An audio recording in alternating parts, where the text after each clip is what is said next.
This wasn't your fault. Okay, this wasn't your fault.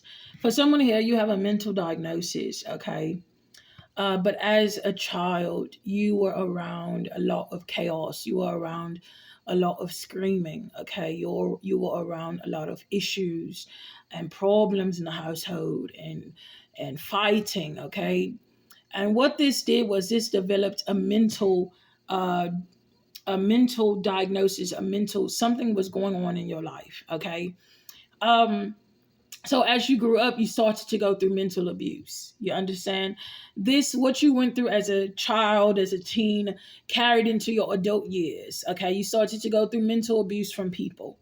People began to pull from you. People began to do this or do that, playing mind games with you. Okay, for someone here, you might have had attachment issues to your parents.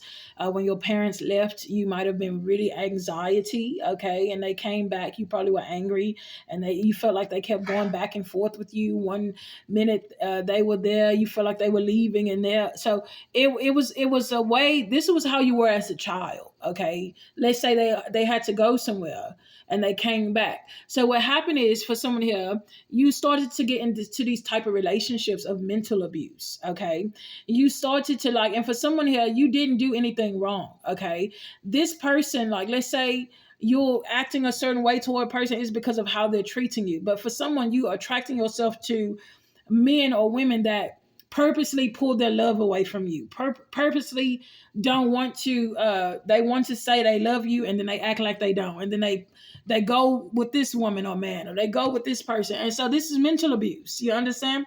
And so it's not your fault.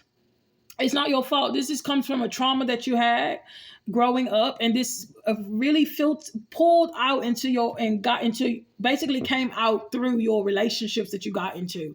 Okay, so God really wants to deliver you. God really wants to heal you, so that you can begin to choose healthy relationships, and so that you can leave unhealthy relationships.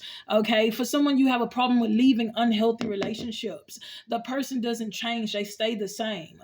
Okay, God is wants to heal you from this, so that you can choose clearer, and so that you can heal, so that this no longer happens. You understand? Some people just come into your life to be an enemy. They don't want to change. All right, and these are the type of people that you've been attracting, and God wants to pull you out of that. Okay, very important for someone.